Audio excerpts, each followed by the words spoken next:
Ito.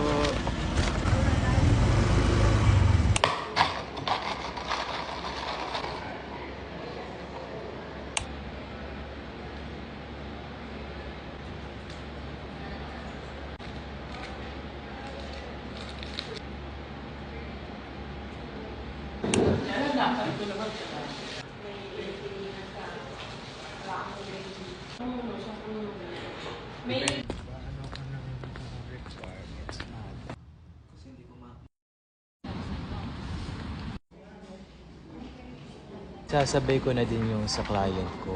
Same unit ID pero building 2. Ito ma'am, para may reference kayo. Updated tong COEC ko. I-compute nyo yung Okay, total yung combined. okay.